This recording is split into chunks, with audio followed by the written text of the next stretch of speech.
Swayam Prabha. Digital India. Educated India.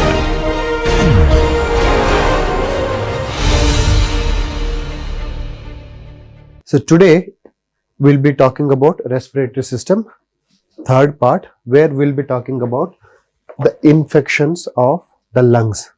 So we have seen in my previous class regarding what are the normal defense mechanisms which prevents the infections. Depending on which part of the lung or which part of the respiratory tract is infected, we have separate names. For example, if infection in the nose, there is a specific terminology, we call it as rhinitis.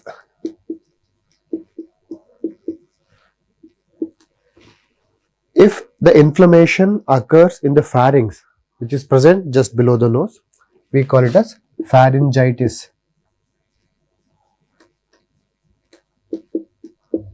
Pharyngitis. And the last component of the upper respiratory tract, or you can say the beginning of lower respiratory tract, is larynx. If there is infection or inflammation of the larynx, we call it as laryngitis.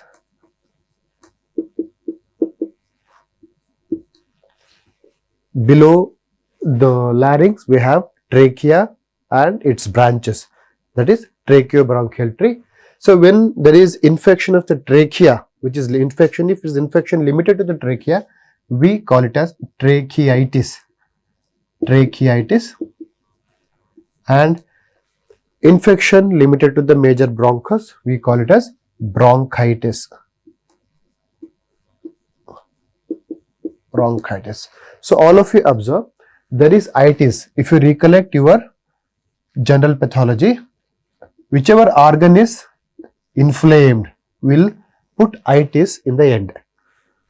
Rhinitis, pharyngitis, laryngitis, tracheitis and bronchitis.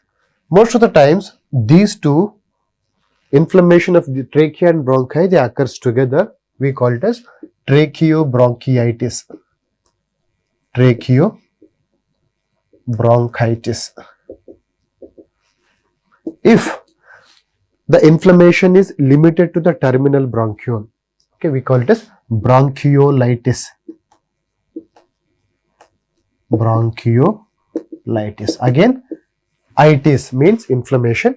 Which part of the respiratory system is infected? We add prefix to that itis. So bronchiolitis. In the same way, any kind of an infection or inflammation which is present in the lung, I mean to say, which the main purpose is respiratory bronchioles, or it may include terminal bronchioles,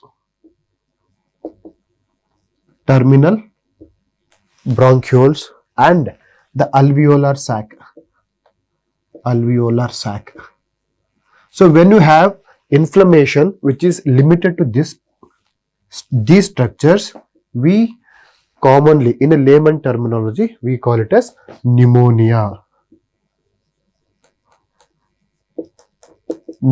Hence, pneumonia is nothing but inflammation of the lung parenchyma, predominantly limited to the respiratory bronchiole, terminal bronchiole and alveolar sac. So in today's lectures, we will be talking about pneumonia, right? In my previous class, I mentioned what are the normal defense mechanisms which prevents the infection of the lung parenchyma if they are working normally in a normal anatomical position, anatomical function in a healthy individuals. Those are, if I repeat, one is cough reflex,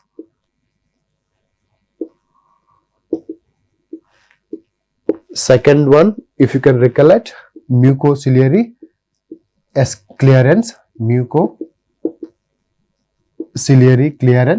and finally we have alveolar macrophages.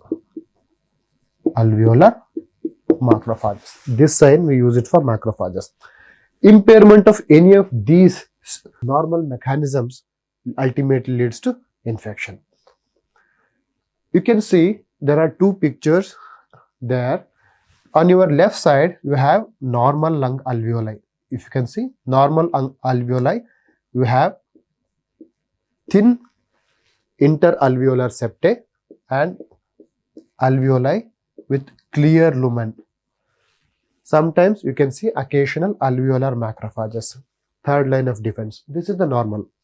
When this part is infected, that is inflammation of the alveoli, a lung parenchyma, where you can see this, call it as, we mention it as pneumonia, where these empty alveolar spaces is filled up with inflammatory cells. All the alveoli, they show lumen are filled up with inflammatory cells, and the interalveolar septa, if you can see, there is congestion of the interalveolar septal capillaries.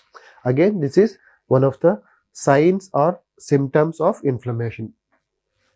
Congestion of the septal capillaries, presence of inflammatory cells in the alveolar lumen is pneumonia.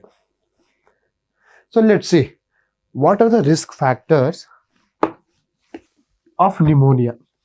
All of you can see, usually all of us healthy individuals, we inhale lot of microorganisms, but none of us will get affected with pneumonia. Why? Because we have integrated the defense mechanisms.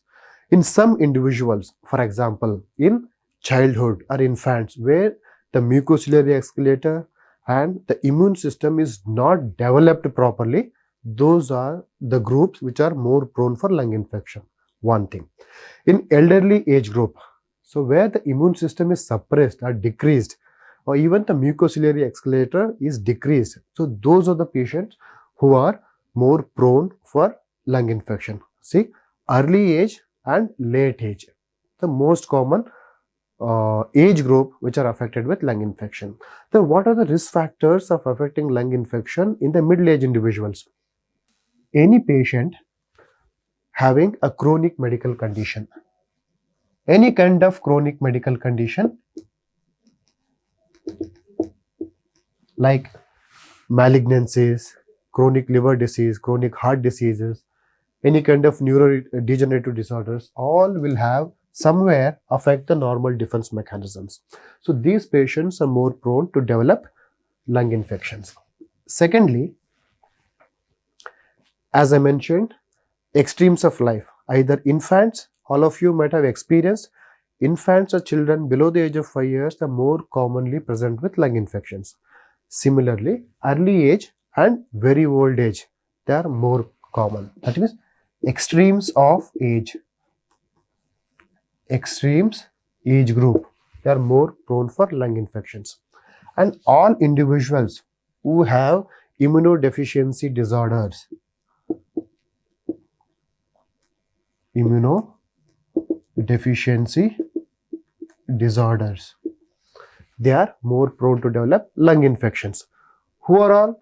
Any kind of hematolymphoid malignancies, patients with hematolymphoid malignancies, patients with HIV, retroviral infections. So all those patients, they are more prone to develop, or they are the patients who are risk of developing lung infections.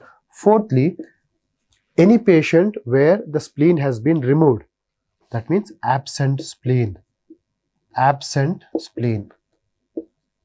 in splenectomized individual, splenectomy individuals. So spleen, all of us know that it is one of the reticuloendothelial system. Main function is to clear off microorganisms by splenic macrophages. If spleen is removed, these organisms cannot be removed from the circulation, hence the organisms will enter the pulmonary circulation, they are more prone to develop pulmonary infections. Pulmonary infections, that is pneumonia. So these 4 important risk factors all of you should remember. Next, so this is the schematic diagram. If you can see, this is one normal alveoli, there is one alveoli which is affected. Normal alveoli is clear. On your left side you can see, air particles are entering into the normal alveoli. Here, one more alveoli which is infected or inflamed alveoli, where the alveolar lumen is filled up with all the inflammatory cells and exudates. This is the lining epithelium, exudate. Whole thing is filled up with inflammatory cells and exudates. This is the trachea. So what happens? How these patients presents? All these lung infection patients, when they are in moderate to severe grade, where lungs are involved, more than one lobe, they present with hypoxemia. That means decreased oxygen contents in the blood. At the same time, you have increased carbon dioxide concentration in the thing. So whenever you have decreased oxygen saturation in the blood, patient usually present with dyspneic episodes, and he'll become weak, breathlessness, tachypnea, all those symptoms these pneumonia patients will present. How? What is the pathophysiology behind this? When you have a clear alveoli, air will enter into the alveoli and there is an easy diffusion of gases. One, oxygen will come out. At the same time, carbon dioxide will go out. That will be expired through the nose. What happens? When the alveoli, which are inflamed, especially in pneumonia patients, air cannot enter. Air will enter till the terminal bronchiole, but it cannot enter the alveolar sac because whole of the alveolar lumen is filled up with inflammatory exudative fluid and blood vessels are here. So proper diffusion of gases cannot take place because of this barrier. So oxygen will not come into the blood circulation. Carbon dioxide will not expand. So in the blood level, if you see in this patient, have decreased oxygen saturation. We call it as hypoxemia. Hypoxemia, at the same time, increased carbon dioxide retention. So this is the, so when you have decreased oxygen saturation, you present with different clinical signs and symptoms of respiratory infections. This is the simple pathophysiological mechanisms in all pneumonia patients. Let's see. We learnt about definition of pneumonia, what pneumonia is. We learnt about the pathophysiology of pneumonia, how it occurs, how it looks on a microscopy, and now we see the how to classify pneumonia, lung infection. Is it same or lung pneumonia means everything? No. So there is certain clinico-pathological classification that has been followed and easy for both the pathologist, clinicians and treating physician. So we divide. So categories. How do we divide pneumonia? How do we classify pneumonia? There are 7 categories of pneumonia depending on what causes. It is very simple. One, the most common one is community. Each word is very important. All of you should know and remember. Community acquired typical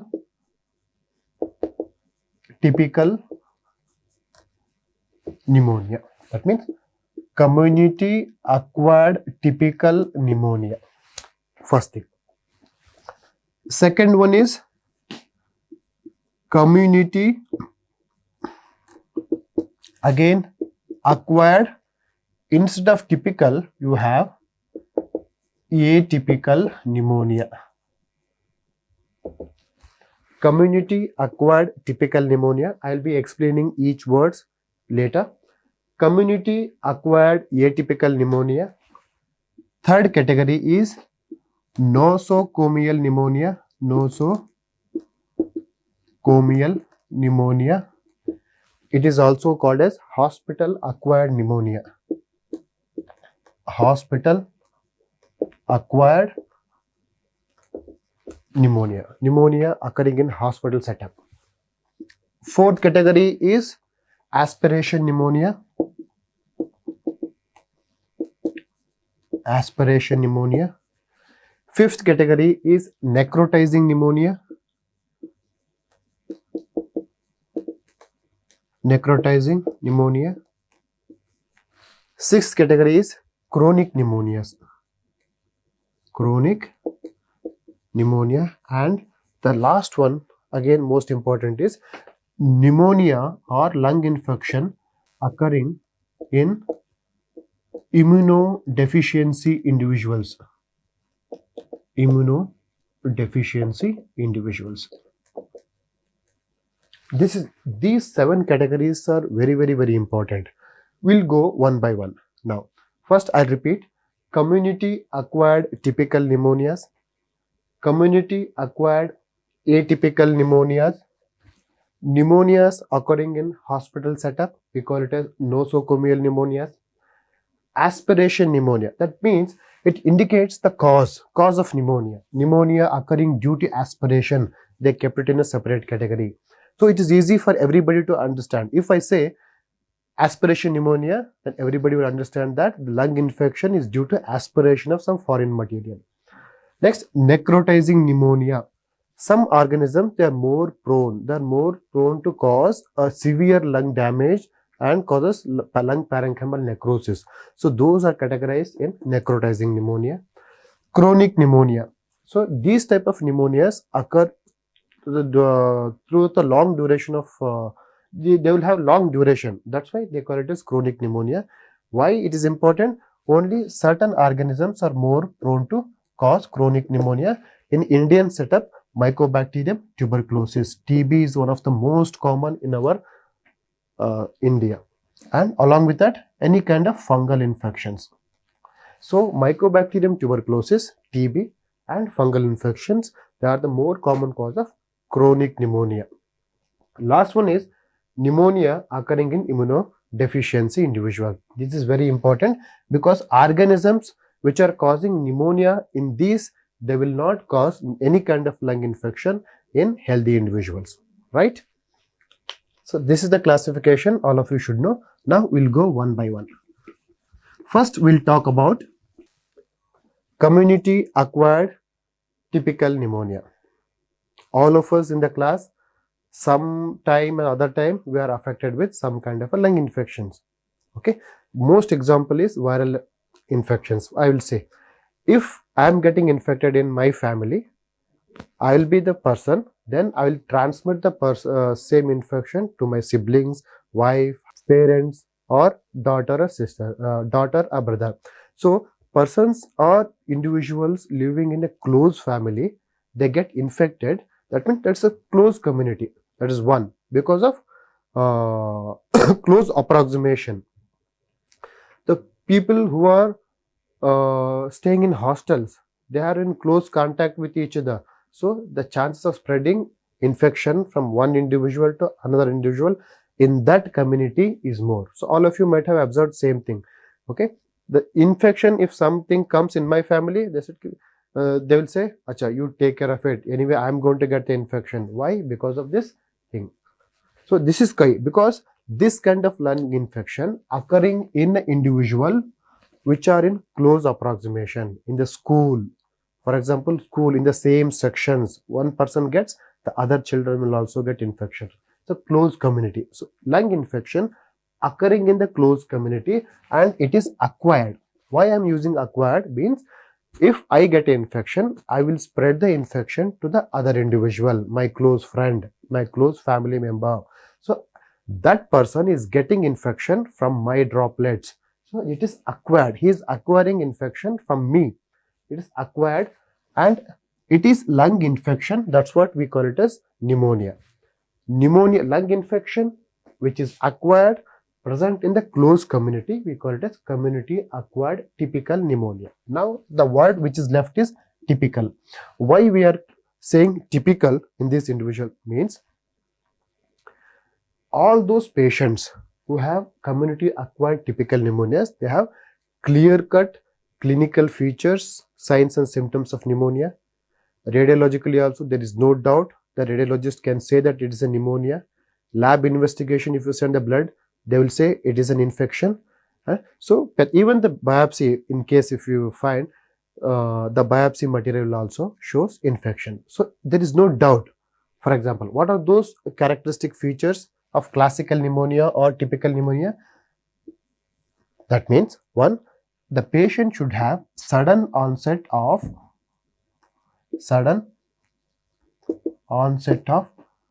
fever, high grade fever with chills and rigors. That means patient is having fever. Infection is confirmed because he is presenting with fever. It is severe grade because it is also presenting with chills and rigors, right? Same patient, they show pleuritic type of chest pain. So when they are respirating, they will say sharp pricking pain in the thoracic cavity. That means infection which is limited to the thoracic cavity. These patients will have more increased production of sputum.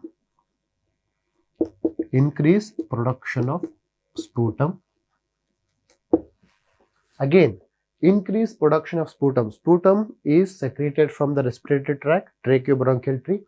When there is increased production, that means that there is some kind of an infection or inflammation in the lungs, tracheobronchial lung.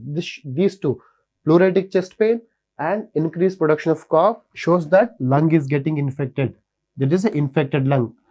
Inflammation is limited to the lungs. Sudden onset of fever, chills and rigor shows that there is a systemic symptoms. And when you take chest X-ray of this individual, radiologically clear cut, they say the diagnosis of lobar consolidation or pneumonia. Radiologist in chest X-ray, I will show you the pictures in my next slides. Radiologist will also say there is some haziness in the lung parenchyma and it is a pneumonia, and there is a clear-cut evidence of consolidation. So that's why these patients will have sudden onset of high-grade fever with chills and rigors, pleuritic chest pain, increased production of sputum, lobar consolidation on X-ray. If you send the blood sample of these patients for analysis, it shows leukocytosis,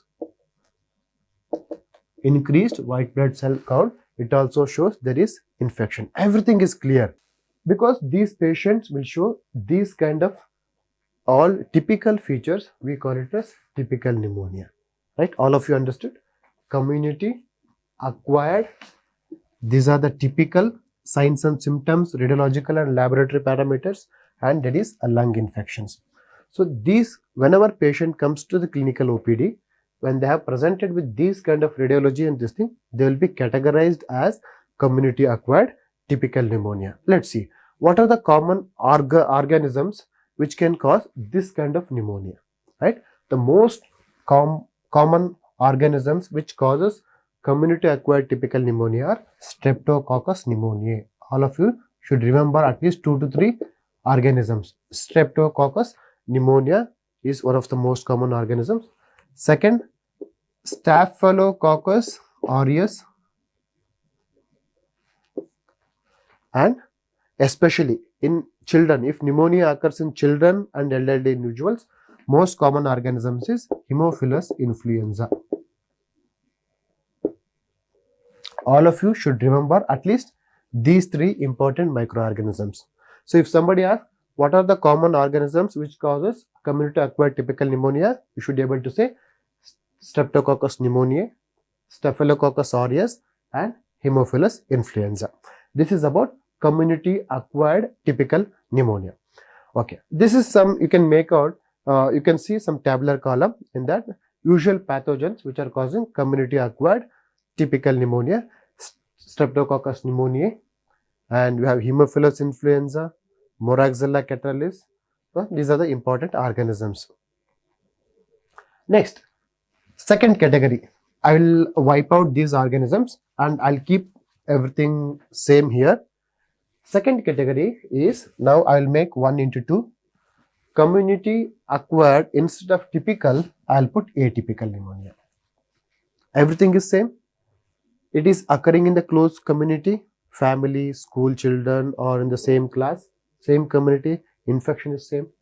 It is acquired because one person if gets infected, the other person the chances of getting infection is high. That this infection spreads by the droplets. Acquired, it is a pneumonia because lung is the most common thing involved in it, and it is atypical. Only word difference is atypical. We are calling it as atypical, means you know that by clinical signs and symptoms there is some kind of an infection in the lung. You can evaluate, but the patient will not have high grade fever. So I'll strike out. Patient might have mild grade fever, showing that there is some kind of an infection. No chills and rigors. He will not have any chills and rigors. Pleuritic chest pain may be minimal, may be present, may not be present. And sputum production, very minimal, not increase, mild or no sputum production. And when you take radiology, it is not clear to say that there is typical lobar consolidation. There is some haziness, but radiologists can also not say that it is a typical case of pneumonia. That means they are in a doubt. So there is question mark. Typical, the haziness on X-ray, one thing. And when you send the blood sample, leukocytosis may be, blood counts may be normal or mildly elevated. So everything is plus minus plus minus. That's why we call it as atypical. Okay, why it is important?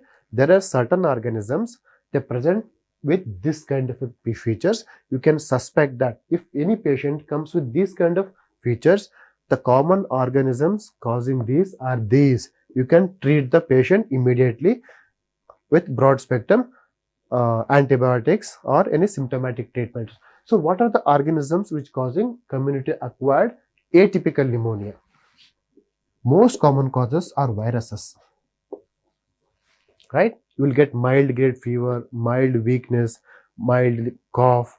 Okay, the most common. In that we have influenza, para-influenza viruses, respiratory syncytial virus, and various groups of adenovirus. Any kind of viruses, they can cause community acquired atypical pneumonia. And you have Haemophilus, para-influenza,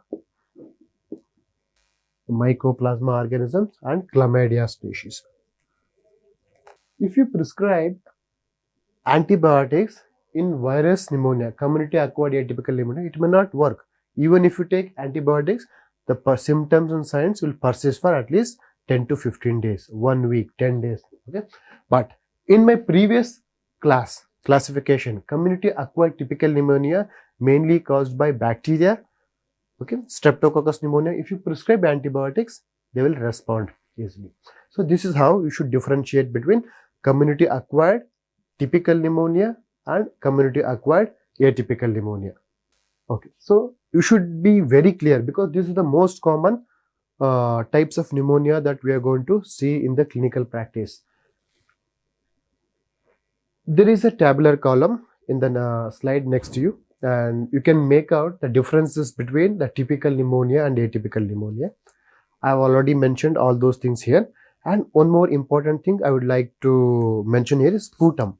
So I told you that sputum production is more prominent in community acquired typical pneumonia. So is it possible for me to guess the organisms by seeing the sputum specimens? That means looking at the sputum, can you say which organism is infected? Yes, there are certain organisms, they produce certain characteristic sputum color and odor. By looking at the sputum, you can say that this is the organism which is getting infected. Without going for culture and sensitivity, you can prescribe the antibiotic which are sensitive to that organism in that locality.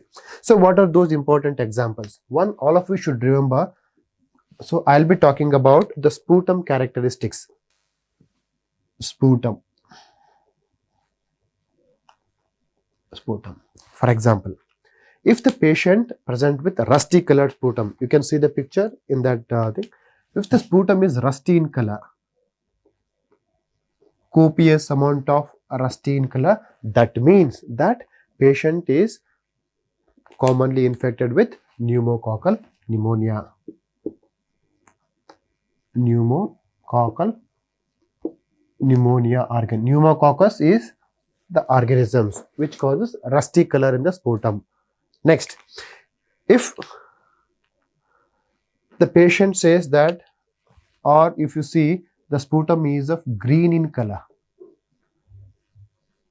I'll expectorate lot of green color sputum. That means you can see in the second picture, it is common organisms which produces green color sputum is Pseudomonas. Pseudomonas. Pseudomonas are very dangerous organisms. These are the organisms which are responsible for the common hospital acquired infections. Green color. Next is, if we say ki we have got red color or apple jelly kind of a sputum, currant jelly